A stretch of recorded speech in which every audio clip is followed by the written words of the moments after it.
주님의 이름으로 환영합니다. 오늘 제 설교의 제목이 무엇인가 하면 예측 불허입니다. 예측 불허. 오늘 본문의 내용에 우리가 방금 읽었는데요. 누가 나오는가 하면 사사인 에후가 등장합니다. 여러분, 제가 이 설교를 예측 불허라는 말씀으로 전할 때 어떤 설교가 나올지 예측이 가능하시나요? 설교의 내용들이 사실 해 아래 새 것이 없어가지고요. 여러분 이제 제목만 봐도 본문만 봐도 다 설교의 내용들을 어느 정도 이렇게 예측하는 게 가능할 거라 생각되어집니다. 설교의 내용은 예측이 가능한데요. 그런데 예측 불가능한 것이 있습니다. 그게 무엇인가 하면 우리의 삶의 모습입니다. 우리의 삶은 참 예측하는 것이 쉽지가 않은 것 같습니다.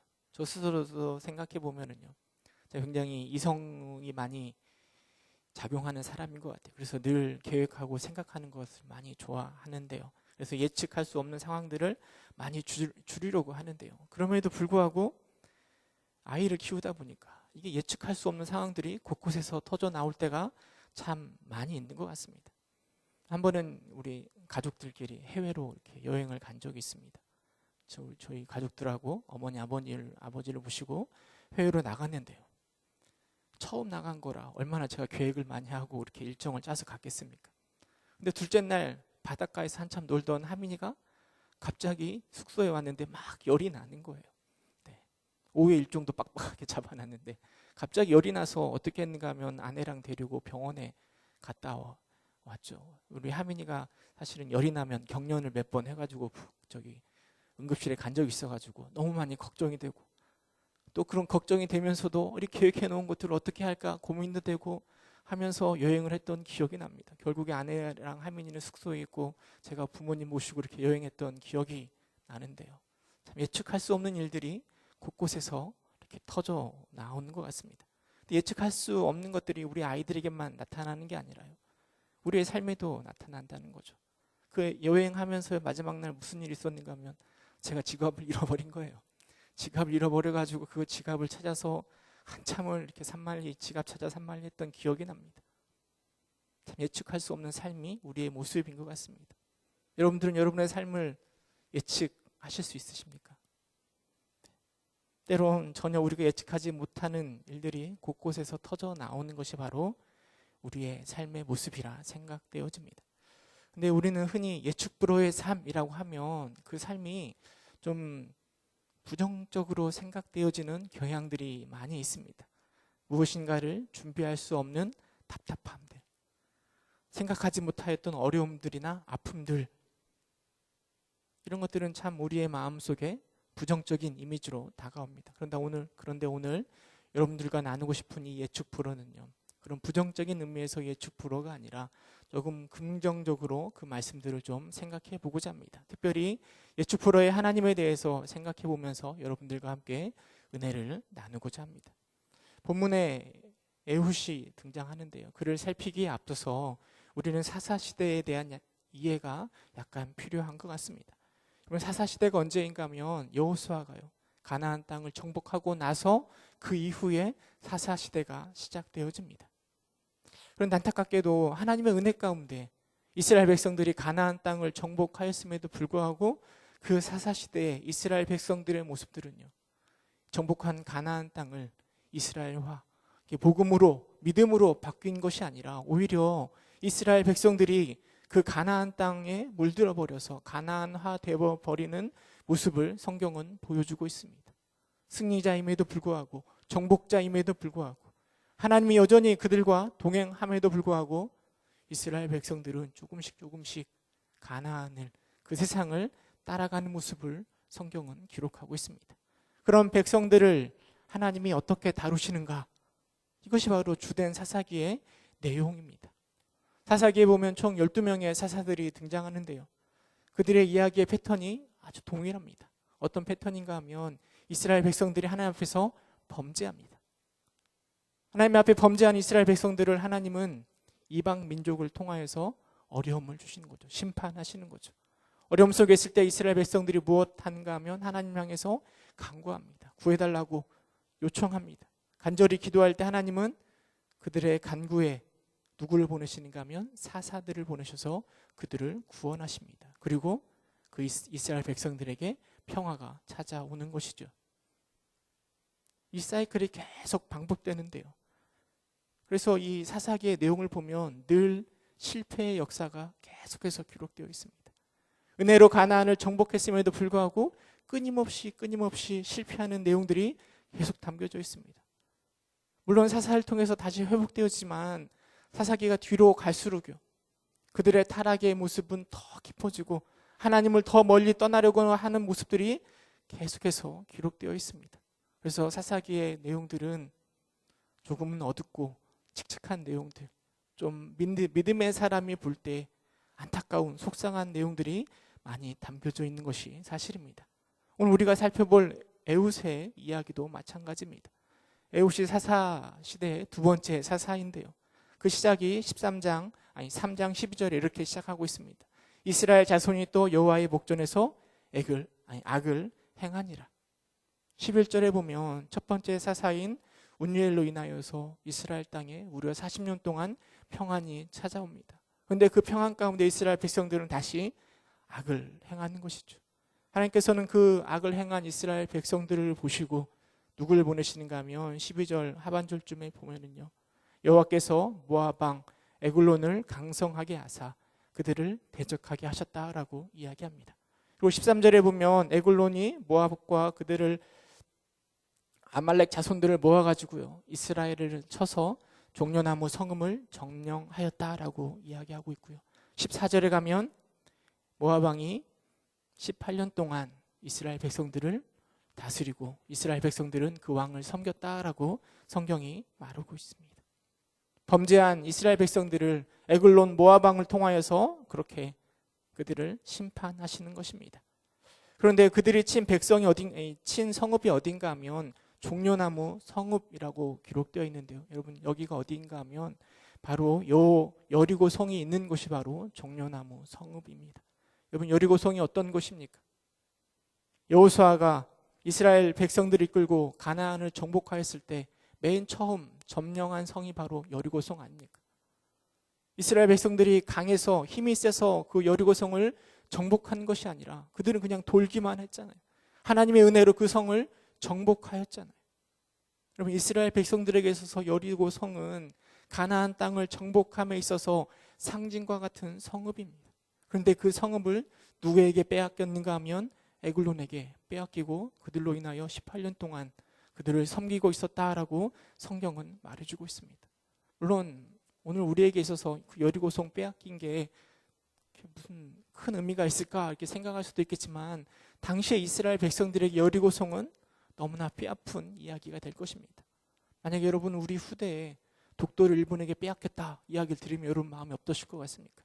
아마 이스라엘 백성들이 여리고성을 빼앗겼다라는 이야기를 들었을 때 아마 그런 마음이 들었을 것 같습니다.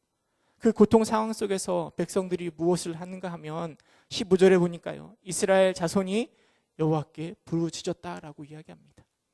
그 고통 속에서, 그 어려움 속에서 그들이 다시 여호와께 나와서 부르짖는 것입니다. 그리고 부르짖는 그 이스라엘 백성들을 바라보시고 우리 하나님은 그들에게 구원자를 세우십니다. 그 구원자가 누구인가 하면 바로 에훗입니다. 성경은 뭐라고 기록되어 있는가 하면 곧 베냐민 사람 게라의 아들 왼손잡이 에훗이라 이렇게 이야기하고 있습니다. 여러분, 에훗의 특징들을 한 두 가지 정도를 성경에 기록하고 있는데요. 먼저는 그가 왼손잡이라는 겁니다. 하나님께서 에훗이라는 사사를 쓰시는데 그가 왼손잡이라고 성경은 기록하고 있습니다. 사실 성경에서요, 어떤 사람이 왼손잡인가 오른손잡인가를 기록하는 곳이 거의 없습니다. 여러분, 왼손잡이 에훗 말고 생각나시는 분 있으십니까? 거의 기록하지 않습니다. 그런데 성경이 친절하게 그가 왼손잡이라는 것을 설명하는 이유는, 왜냐하면 나중에 에훗이 왼손잡이라는 사실이 이야기 전개에 있어서 매우 중요한 역할을 하기 때문입니다. 또 에훗이 어느 지파 사람인가 하면 베냐민 지파 사람이라고 이야기합니다. 여러분, 베냐민의 뜻이 무엇인지 아십니까? 베냐민, 오른손잡이의 아들이라는 뜻을 가지고 있습니다. 그러니까 오른손잡이의 아들, 그 지파에 속해 있는 왼손잡이를 하나님이 사용하고 계시는 것이죠. 굉장히 역설적이죠. 다 오른손잡이의 아들이라는 이름을 가지고 있는 지파에서 왼손잡이를 사용하시는 하나님. 어떤 신학자들은 이 에훗이 왼손을 사용하는 것은 그가 오른손이 이렇게 좀 장애가 있거나 사용할 수 없는 상황이었기 때문에 그가 왼손을 사용했을 것이다 라고 이야기하기도 합니다. 아무튼 그의 왼손잡이의 행동은 이야기의 긴장감을 높여줍니다. 16절에 보면 에훗이 무엇을 하는가 하면 길이가 한 규빗 되는 좌우의 날선 칼을 만들어 그의 오른쪽 허벅지 옷 속에 찼다라고 기록하고 있습니다. 한 규빗이라고 하면 여기 팔꿈치에서 손까지잖아요. 한 45cm 되는 조그만 칼을 만들어서 오른쪽 허벅지에 찼다라고 성경은 말합니다. 여러분, 이 칼은요, 전쟁에서 전면전 막 싸워서 이기기 위해서 만들어진 칼이 아닙니다. 이 칼은 누군가를 재빨리 죽이기 위해서, 베기 위해서 만들어진, 암살용으로 만들어진 칼이라는 것이죠. 그런데 그 칼을 에훗이 어디에 찼는가 하면 오른쪽 허벅지에 묶어 두었다라고 성경은 말하고 있습니다. 여러분, 왜 오른쪽 허벅지에 묶어 두었을까요? 왜일까요? 그가 왼손잡이이기 때문에 그렇습니다. 여러분, 칼을 차 보시면은요, 제가 오른손잡이인데 칼을 어디서 빼야 될까요? 왼쪽에서 빼야 빨리 뺄 수 있는 것 아니겠습니까? 근데 오른손잡이가 오른쪽에 차면 칼을 어떻게 빼야 될까요? 불편하잖아요. 에훗은 왼손잡이이기에 오른쪽에 칼을 차고 있는 것입니다. 더 빨리 뽑기 위해서인 것이죠. 그리고 나서 오른쪽에 칼을 묶어둔 그 에훗이 이스라엘을 대표해서 에글론 왕에게 나아갑니다. 제가 생각할 때 왕에게 나아갈 때 이 지배를 받는 백성의 대표이기 때문에 그의 몸을 수색하지 않았을까요? 혹시나 칼이 있지는 않을까, 무기가 있지는 않을까 수색하지 않았을까요? 근데 그는 걸리지 않았습니다. 왜냐하면 그가 오른쪽에 찼기 때문입니다. 주로 오른손잡이가 많은 그 당시에 칼은 왼쪽에 차는 게 일반적인데 왼손잡이였던 그는 오른쪽에 참으로 그 수색에서 잡히지 않고 칼을 찬 채로 왕에게 나아갈 수 있었던 것 같습니다. 여러분, 그런데 에훗이 무엇을 하려고 칼을 차고 에글론에게 나아갔을까요? 이어서 연결되는 성경의 내용은 에글론에 대해서 서술하고 있습니다. 특별히 17절에 보면 그 에글론을 어떻게 표현하고 있는가 하면 그는 매우 비둔한 자라라고 표현하고 있습니다. 비둔하다라는 이야기는 굉장히 뚱뚱하고 살이 쪘다라고 이렇게 표현하고 있는 것입니다. 그런데 이 비둔하다라는 이 단어를요, 주로 사람에게 쓰는 단어가 아니라 양이나 소와 같은 짐승에게 쓰는 단어를 성경은 기록하고 있습니다. 그러니까 살찐 송아지, 살찐 소, 그런 것들을 표현할 때 쓰는 단어를 에글론에게 붙여서 비둔한 자라고 표현하고 있습니다. 성경이 에글론을 그렇게 표현하고 있는 것은 그냥 단순히 그가 뚱뚱하다, 살이 쪘다라는 것을 표현할 뿐만 아니라 짐승과 같은 탐욕스러운 욕심에 가득 차 있는 에글론임을 표현하는 것은 아닐까 생각되어집니다. 더군다나 에글론의 이름의 뜻이 무엇인가 하면 송아지라는 이름을 가지고 있습니다. 뜻을 가지고 있습니다.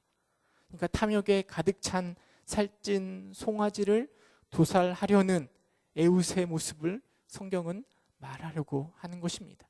그러나 에훗은 왕에게 나아가서요, 도살하기보다는 조공을 바쳤다라고 이야기합니다.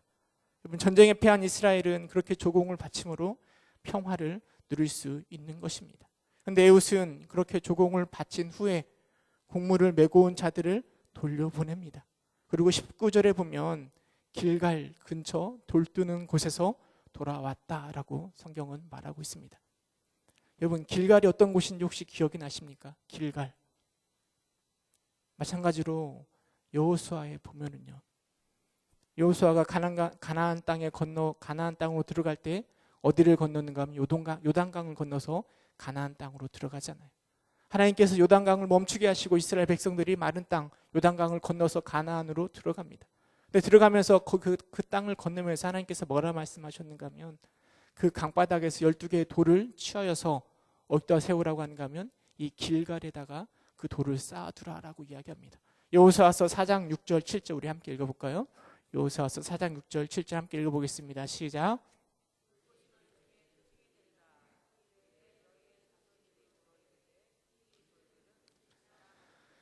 그들에게 이르기를 요단물이 여호와의 언약궤 앞에서 끊어졌나니 곧 언약궤가 요단을 건널 때 요단물이 끊어졌으므로 이 돌들이 이스라엘 자손에게 영원히 기념이 되리라 하라 하니라. 여러분, 그런데 그렇게 세워진 그 길갈 근처에 어떤 곳이 있는가 하면 돌 뜨는 곳이 있습니다. 하나님의 은혜를 기억하는, 기념하는 그 근처에 돌 뜨는 곳이 있는데요. 돌을 뜬다라는 게 그곳이 어떤 곳인가 하면 돌을 캐는 채석장을 의미합니다. 근데 그들이 왜 돌을 뜨는가 하면 다른 것이 아니라 우상 숭배하기 위해서, 우상을 만들기 위해서 돌을 뜨는 곳이 바로 이 돌 뜨는 곳입니다. 하나님을 기념하고 예배하였던 그곳이요, 우상 숭배하기 위한, 우상을 만드는 곳으로 변해버린 그 슬픔의 곳에서 에훗은 가던 길을 돌이키는 것입니다. 그리고 왕에게 나아가서 이야기합니다. 19절에 보면 왕이여 내가 은밀한 일을 왕에게 아뢰려 하나이다. 여러분, 이 은밀한 일이 무엇이겠습니까? 물론 우리는 성경을 이미 읽었기 때문에 그 은밀한 일이 무엇인지 잘 알고 있습니다. 그러나 에글론이 이 은밀한 일에 대해서 들었을 때 여러분 무슨 상상을 했을까요?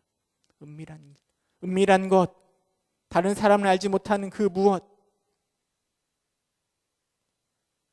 이 은밀하다라는 단어가요, 더 많은 것들을 기대하고 상상하게 만들지 않겠습니까? 에글론 왕이 에훗으로부터 그 은밀한 일의 이야기에 대해서 들었을 때 그는 또 다른 더 많은 것들을 기대했을 것입니다. 예측할 수 없는 어떤 커다란 선물, 아니면 너무 중요한 정보들, 이런 것들을 그가 나에게 주려고 하는 것은 아닐까, 이런 생각들을 하였을 것입니다.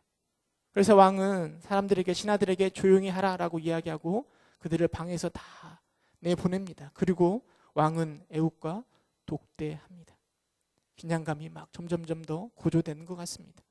에훗이 왕에게로 들어가니 왕은 서늘한 다락방에 홀로 앉아 있습니다. 그리고 에훗이 왕에게 말합니다.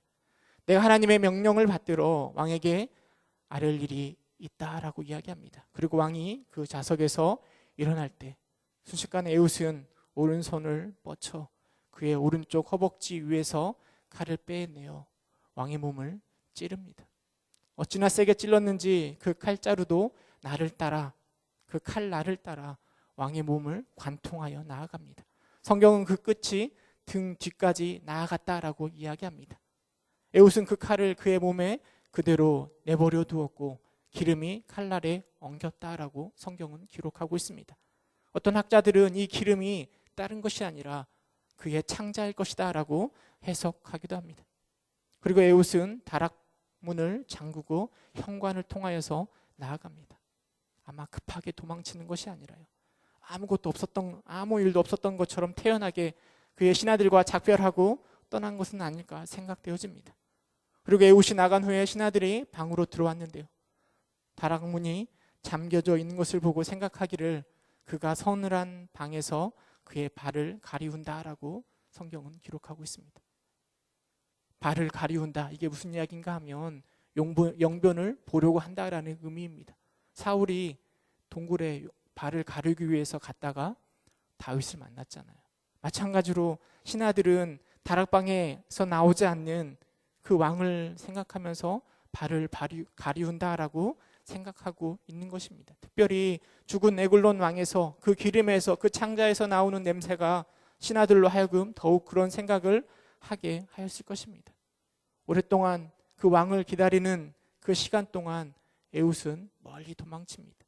그리고 이스라엘 백성들과 더불어 그 에글론 왕과 그 백성들을 다 몰아냅니다. 그리고 성경은 80년 동안 그 에훗으로 인하여서 평온이 찾아왔다라고 이야기하며 에훗의 이야기가 마무리되고 있습니다. 여러분, 성경은 이 에훗의 이야기를 통하여서요, 우리에게 어떤 것을 말하고자 하는 걸까요? 어떤 교훈을 주고자 하는 걸까요? 여러분, 이 에훗 이야기의 영웅이 누구입니까? 에훗입니까? 에훗?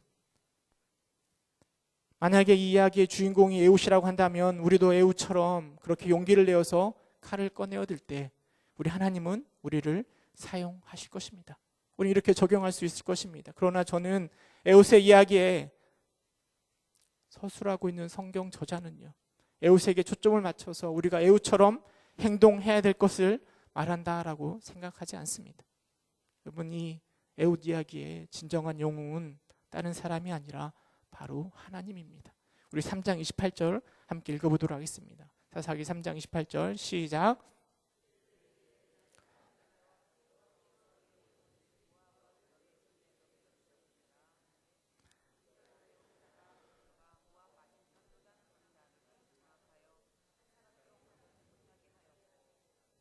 성경은 에웃은 뭐라고 얘기하는가 하면 나를 따르라. 여호와께서 너희의 원수들을 모압을 너희의 손에 넘겨주셨느니라 라고 이야기하면서 이 모든 것을 이루신 이가 바로 하나님이라고 이야기합니다. 에웃이 에글론을 대하면서 마지막으로 했던 말이 무엇인가 하면 하나님의 명령을 받들어 라고 이야기하면서 이 모든 것들을 이끌어 가신 분이 바로 하나님임을 성경은 끊임없이 말해주고 있습니다. 이 에웃을 사용하신 하나님이 바로 우리의 영웅임을 성경이 말해주고 있습니다. 여러분, 이 에웃 이야기의 주인공은, 영웅은 에웃이 아니고 바로 하나님이십니다. 네, 여러분, 하나님이 어떻게 이스라엘을 구원하셨는지 곰곰이 생각해 볼 필요가 있습니다. 하나님은요, 전혀 기대하지 않는, 전혀 예상할 수 없는 방법으로 그 구원의 역사를 이루어 가신다라는 것이죠.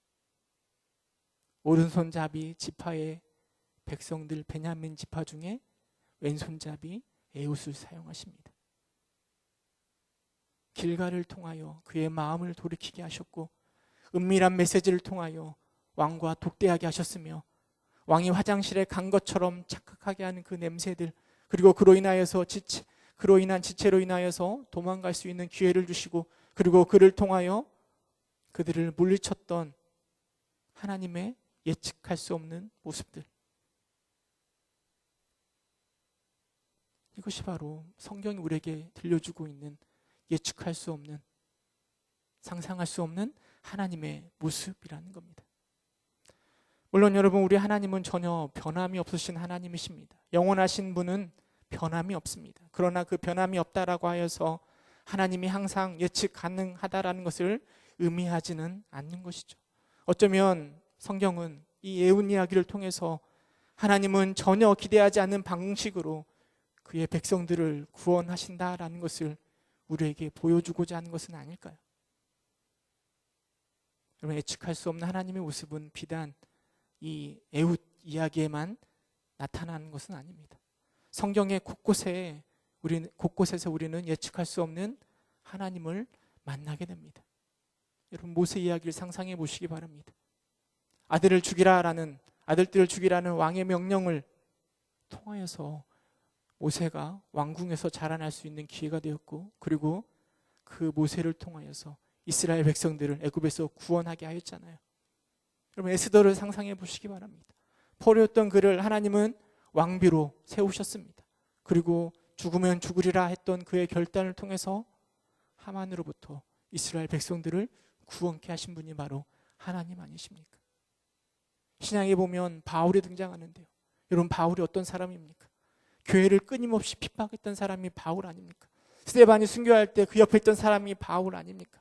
그런데 예수님께서는 그 바울을 통하여서 이방 선교회의 그 길을 열어주신 분이, 열게 하셨던 분이 바로 하나님 아니십니까? 여러분, 그 예측할 수 없는 하나님의 구원의 이야기는요, 우리 예수님을 통하여서 정점을 찍습니다.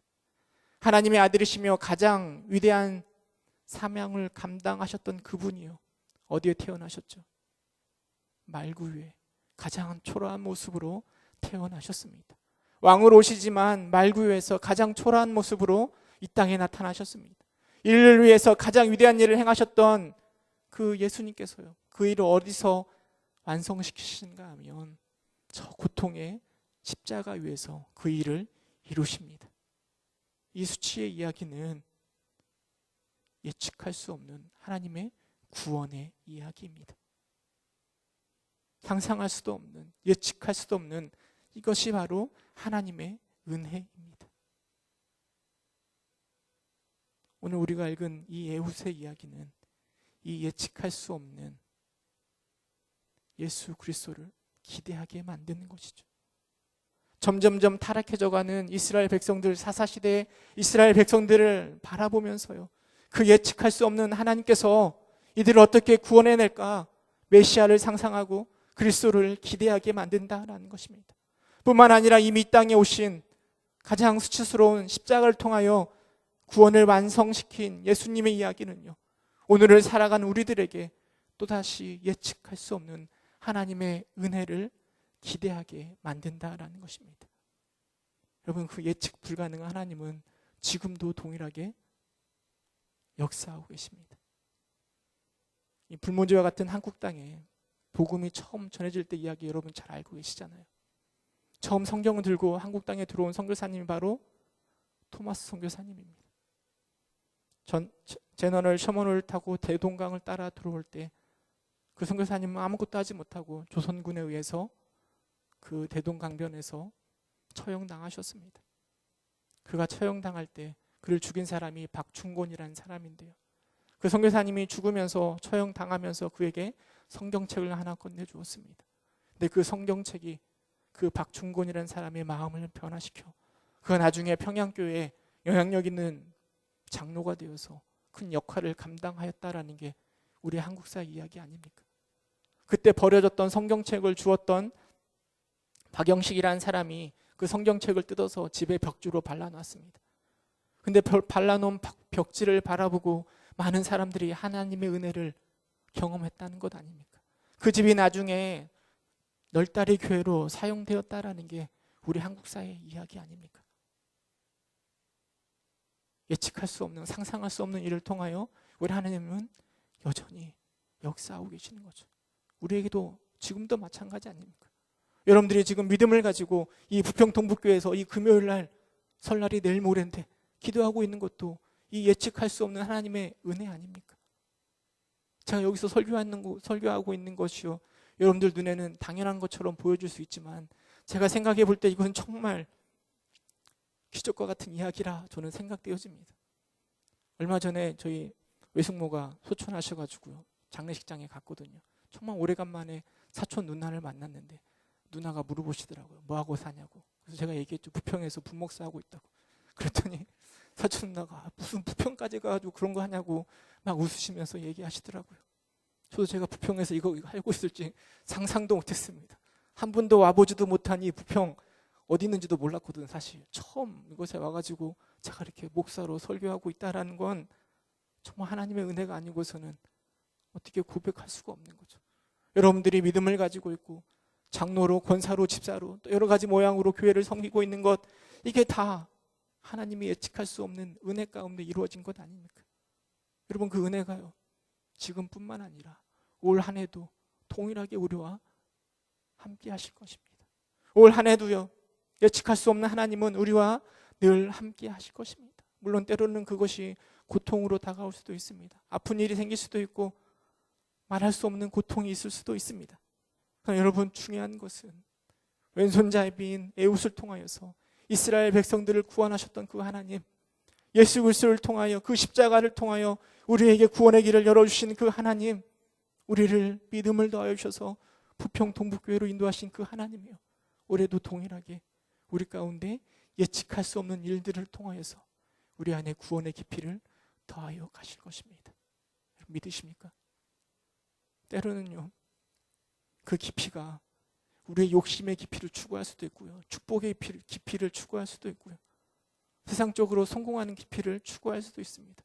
그러나 저는 확신하는 것은 우리는 부족하여서 그렇게 연약하게 어리석게 다른 것을 추구한다 할지라도 예측할 수 없는 우리 하나님은 그 어리석은 우리의 생각들조차 이용하셔서 우리의 믿음의 깊이를 더하시고 우리의 거룩의 깊이를 더하여 가실 것입니다.